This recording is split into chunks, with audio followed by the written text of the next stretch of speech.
Hello, beautiful souls, and welcome to Celebrity Natal Charts. Today, we're going to be looking at the natal chart of Steve Carell.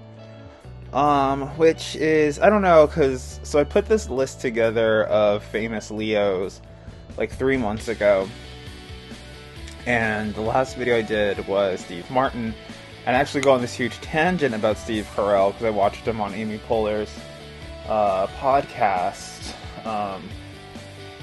And I don't think Steve Carell has anything to do with Saturday Night Live other than being on Amy Poehler's podcast, but I was talking about them because like they're both named Steve, so they're basically the same person. And I was like, oh, how funny! He's like the next person on my list of people to do, which I'd sort of like forgot. So I knew, but I didn't know. And I was talking about him, and that's funny. And also, Amy Poehler is like a Virgo, and he is a rising Virgo, and they were funny together, and that was synchronicity for some reason. So I'm trying to look up really quickly like my other honorable mentions for Leo rising Virgos. Is it? Yeah, okay. So Leo leasing rising Leo rising Virgo honorable mentions. We're gonna do Bill Clinton. I thought it'd be cool to do Bill Clinton because he's like very scandalous. I think the only other political person I did was like Vladimir Putin, but I think it would have been really cool to do like Bill Clinton and maybe I will one day. Bill Clinton and Hillary Clinton. I don't think I did Obama. I mean, I guess I still could do Obama. I think his birthday's August 4th. I don't know his rising. And then there's Charlize Theron, who's like very attractive, and Patrick Swayze. All honorable mention, Leo rising Virgos. And I don't know his Chinese zodiac sign, but so Steve Carell was born in Concord, Massachusetts, United States, August 16th, 1962 at 8:59 a.m. Birth time accuracy excellent, it says. In the podcast, I think they said he was from Boston, so maybe Concord is very close to Boston. I don't know. But Stephen Carell is an American actor, comedian, director, producer, writer, and voice artist.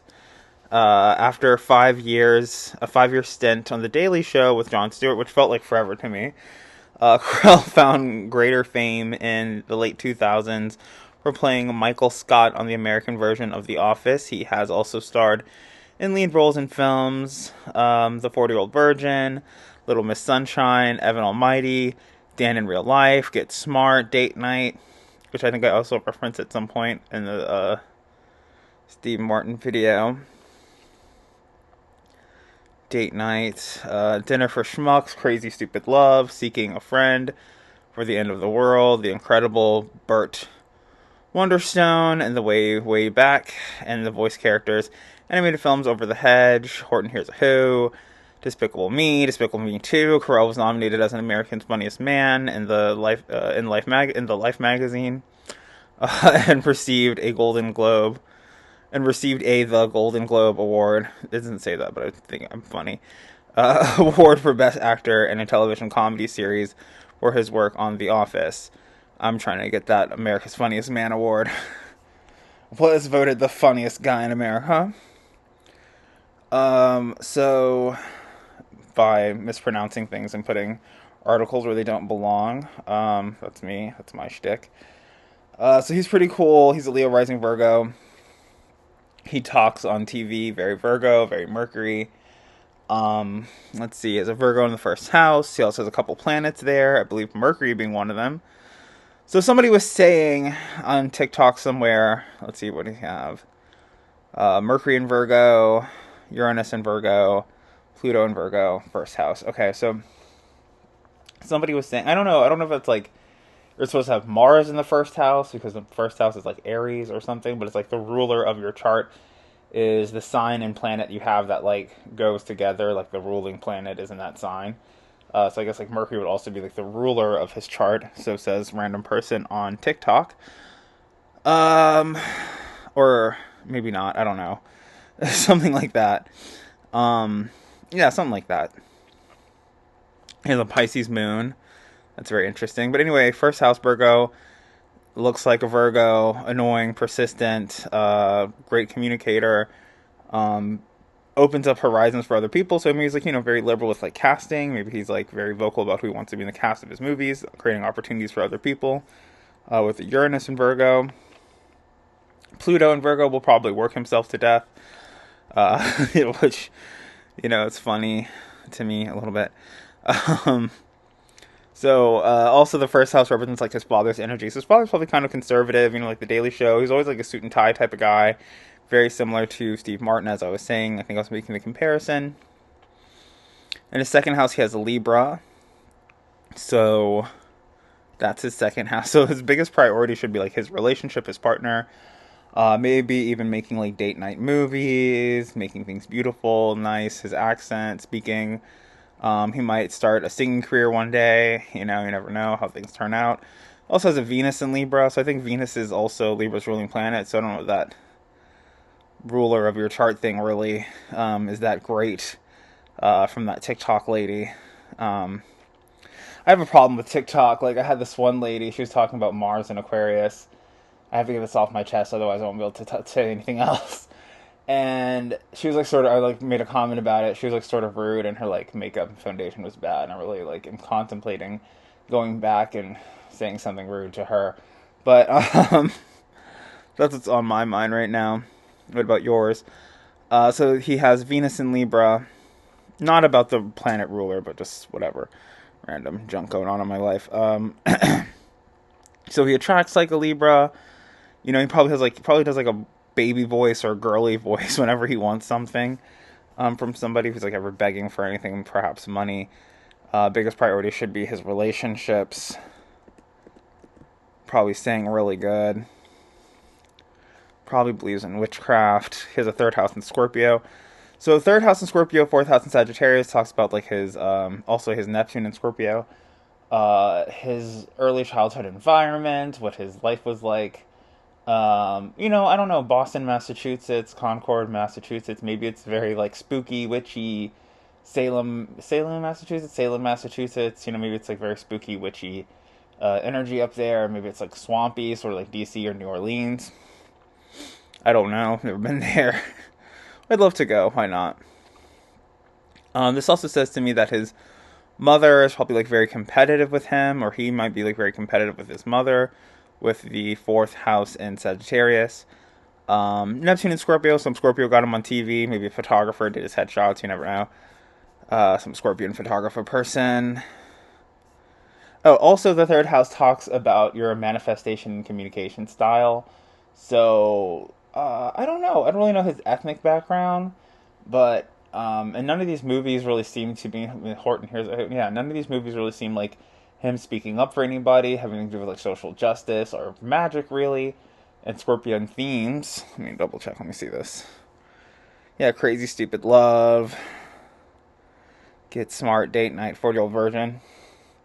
Well, okay, so like Scorpio is like the sign of like revenge, and I usually look at that as like somebody looking for like civil rights, African American community, Jewish community, little person community, some marginalized minority group. Well, I mean, as of the Daily Show, kind of stuck up for like Democrats and liberals and things like that, or should have or was. That's kind of like what that program was about. But I guess that, like, for me personally, there's like kind of a conspiracy because I thought that movie was called 30-year-old version for like the longest time, and then now everywhere it's like 40-year-old version. So I'm having sort of a Mandela effect with him, personally. And that movie was funny. That was a funny movie. So I don't know, maybe like scornfully, maybe he's like very bad on the movie set, or like, you do know who I am. I'm Michael from The Office. I'll crush you. Scorpion third house, fourth house in Sagittarius, like I said. Competitive with the mother. Mother's competitive with him. Maybe the mother is athletic. Maybe wanted him to be a horse rider like Bella Hadid and Christopher Reeves. Maybe should have been an Aquarian or equestrian. An Aquarius. Probably still even lives in a competitive household, so whoever he's married to might be an actor or actress, or his children might want to become... Oh!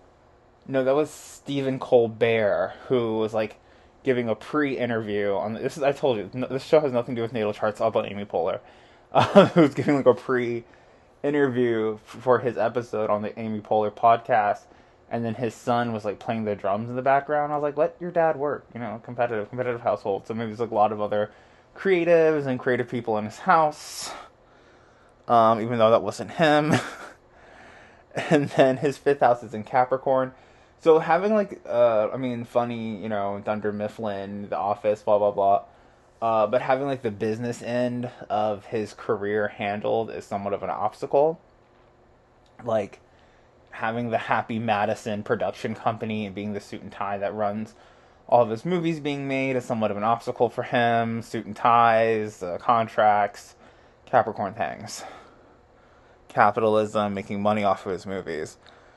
But how he heals that is with his Aquarian sixth house, which is like innovating technology. We also have Saturn, so it's a limitation. Innovating technology and communications and friends and technology are also a limitation, but is also how he heals himself. So he gets by with a little help from his friends. And that's his sixth house. So even like with like his physical health, he might have a friend that's a doctor that won't run his pockets into the ground if he needs medical assistance and maybe, whatever. So maybe his money doesn't have to go that far because a lot of people help him because he's Michael from The Office and everybody likes that show. He has a Pisces seventh house, obviously, because he is the rising Virgo. So it means that Pisces would be a really good match for him romantically. So it says astrology has a moon in Pisces, which means that he is crazy. But he's crazy, and he might tell people that his name is Michael. For like convenience or something. But it also has Jupiter and Pisces, which is very fortunate. It is retrograde, but still very fortunate and very good placement to have. Jupiter is Pisces' former ruling planet. It is a planet of like joy and luck and happiness and victory and winning.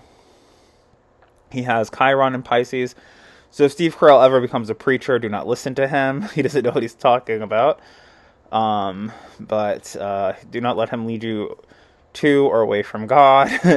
But he's a very lucky, fortunate person, maybe a little bit crazy, probably has like different aliases and things like that.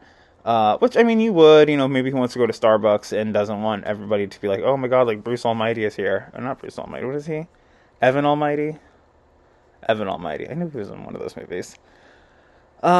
Which is about God. It's about, so, don't let that movie sway you to or away from God because you don't know what he's talking about. And his eighth house is in Aries, so his want, wish, and desire is probably to work for the military, maybe wanted to actually be president or take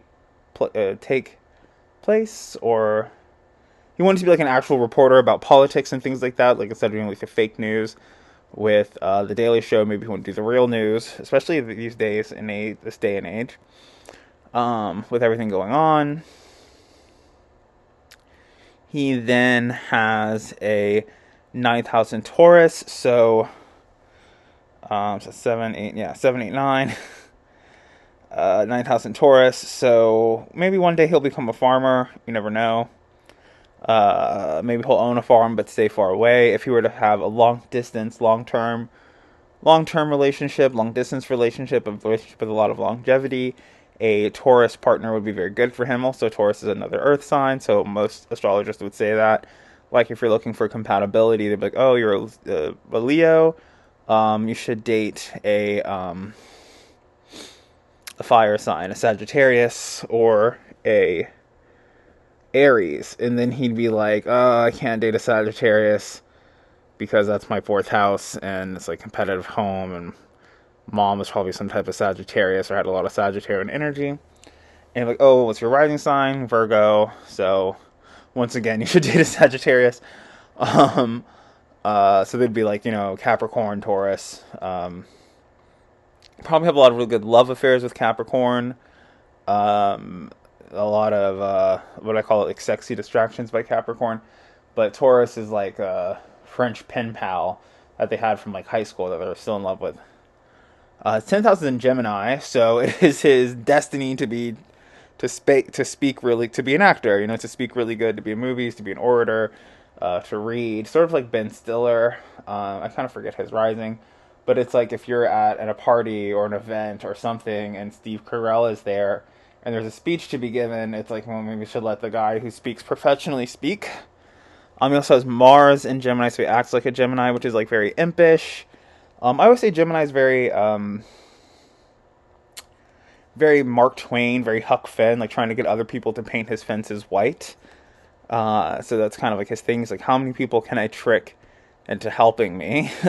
Sort of energy with Gemini, Mars, and Gemini.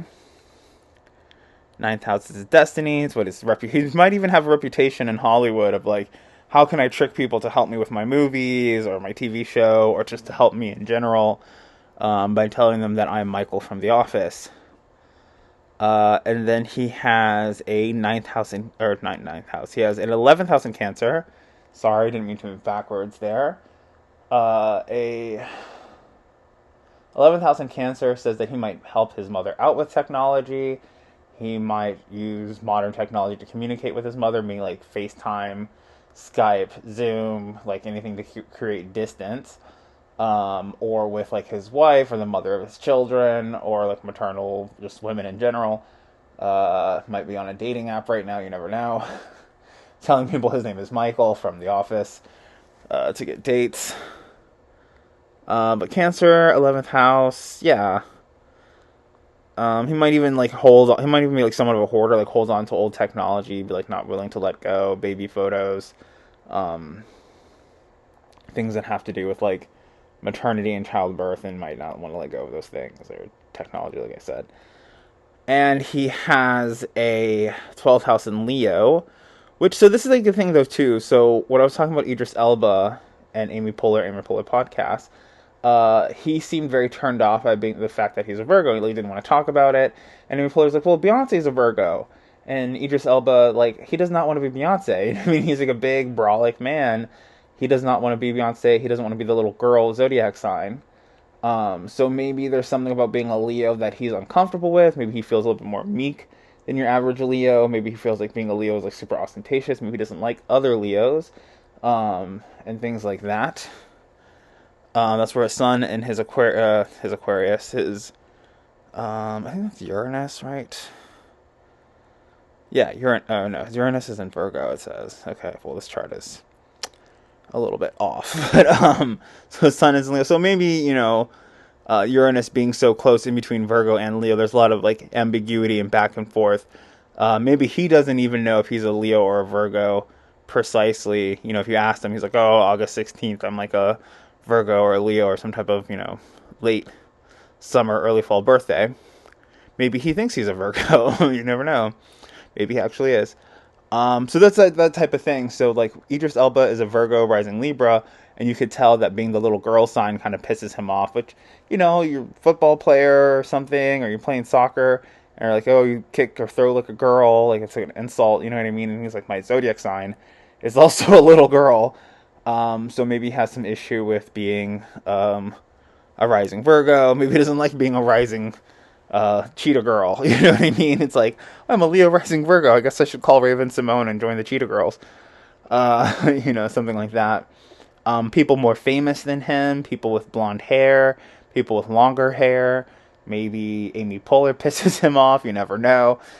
He seemed to like her in the video, and they're both from the podcast, and they're both from Massachusetts. So I think they're okay. But stuff like that. Maybe like blonde actors like Leonardo DiCaprio. There aren't really a lot of blondies out there, but so maybe he's why. I don't think anybody in The Office is blonde. I don't think there's one blonde character in The Office, so maybe he doesn't like blonde people. Maybe he is out for like revenge against, his Scorpion third house. Maybe he is out for revenge against the Holocaust, and he's like, I will never employ a blonde person. And I don't think anybody in the 40-year-old version, I don't think anyone's blonde in that. I hadn't really seen Evan Almighty, but I don't remember any blondes in that movie either. It'd be really interesting to go through his movies. Like, are there anybody blonde in his movies? Is he racist towards blonde people? Despicable Me, the Minions, they are blonde because they are yellow, so I don't know. Horton Hears a Who. I don't think anybody's blonde in that movie. Get Smart. I think he's with. No, I think that's Date Night. Date Night. He's with Tina Fey, who is brunette. So maybe he's like a brunette supremacist somewhere, somehow. Very interesting. But that has been Steve Carell's natal chart. I feel like I should rant about Steve Martin and his chart, but because I did that about whatever.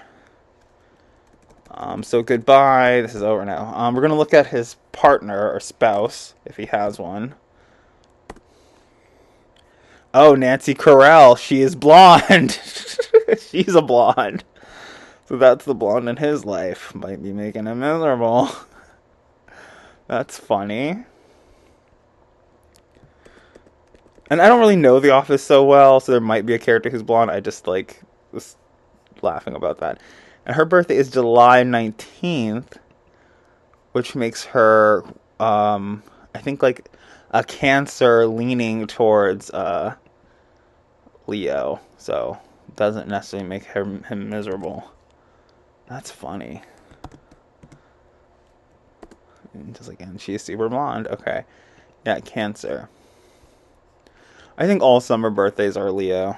That's very Leo. And a lot of people who are Cancer say that they are Leos because it's like, who wants to be the sign of disease? The sign that shares a name with a disease. He was born in 1962, so he was born in the year of the tiger, Rar. The tiger ranks the third among the animals of the Chinese zodiac years. Okay, so it like came in third. TravelChinaGuide.com. This had some really good info. That's some really good. I don't know if it has good information about traveling to China. You get 12% off something. Mini group tours for $49. But it's had some really good information about their like the myth of their sign. So for the tiger's career, their career luck may be relatively good. In the workplace, they may come into contact with the young and learn a lot of new knowledge. So they're like good at adapting to new technologies through being in contact with the young. That's what it says. That's what it says. That's not me making fun of this website. Although they may be a little tired, they will feel rich in spirit. However, they still need to control their temper and give more opportunities to the young. So yeah, like I was saying, like, you know, he might be a diva on these movie sets and these TV sets. Like, I'm Michael from The Office. How do you treat me this way? Do you know who I am? That's how he kind of gets things. So in the third house, or the third house Scorpio, I'm always like, this is how you get a glass of water from like somebody, or a can of Coca-Cola. It's like, you have to be like, do you know who my father is? Do you know who I am? Do you know who my mother is? Like, you know, something like that. So that's the tiger. To me, what I know the tiger for doing is helping the monkey get into the zodiac. I don't really know so much about his journey to go see the Jade Emperor. But, and TravelChina.com doesn't seem to say too much either.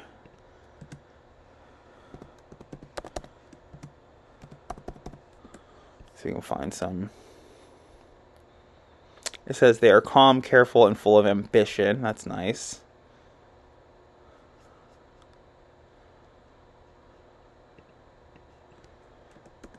But I like how they did in the race. Like, the pig is one of my, like, always loved monkey, love goat.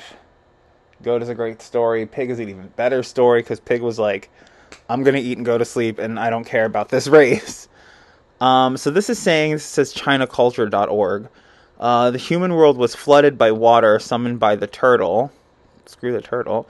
The tiger was again sent down to earth and killed the turtle. The supreme god then added a vertical line in the center of the three horizontal lines, creating the Chinese word king. The word can still be seen today on all tigers' foreheads. Okay, that's kind of cool. So this says that there was like some mythical turtle. This website does not work anymore. That There's a mythical turtle that flooded the earth, and then the tiger came down out of the heavens, I guess, and killed that turtle, and then the tiger was anointed with having the Chinese word king on their forehead. So a lot of like tigers, when you look at their the three vertical lines that they have on their forehead, in Chinese means king. The Chinese adore tigers for many reasons. For instance, it is written in the Book of Rights as early as over 2,000 years ago, tigers are good for people because they eat boars, pigs, which are harmful to crops in the field. The book also says cats are good for people because they eat rats. From this, we can see how powerful a tiger is. It can catch boars and easily as a cat can catch rats. Powerful, helpful, and beautiful tigers are almost perfect. So that is why tigers are so adorned by Asian people.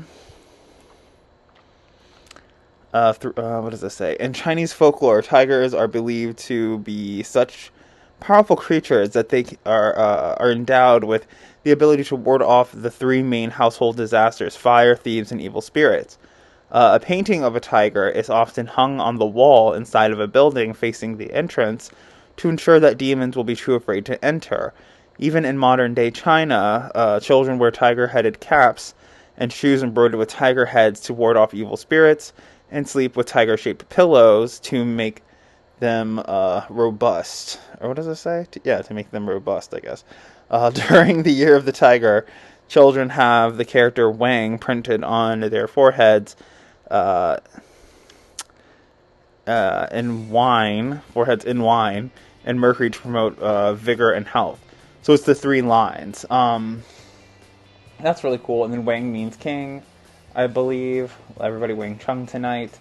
Tigers have the word king in Chinese written on their head. Tigers are awesome. And maybe even like a brow line, maybe when people born near the tiger frown, maybe they have like a 3-line brow line that means king. I kind of see like one line going across his forehead. But that's been really cool about the tiger. I want to read more about that actually. And Steve Carell, he's fierce. We love him. I hope you guys enjoyed your beverages, and I'll see you in my next video. Thank you so much for liking, sharing, and subscribing, and sharing this video with your favorite person that is a tiger, or a Leo rising Virgo, to tell them how awesome they are and how much they are like Steve Carell, and they will have a great career and possibly be on The Office one day. Okay, bye.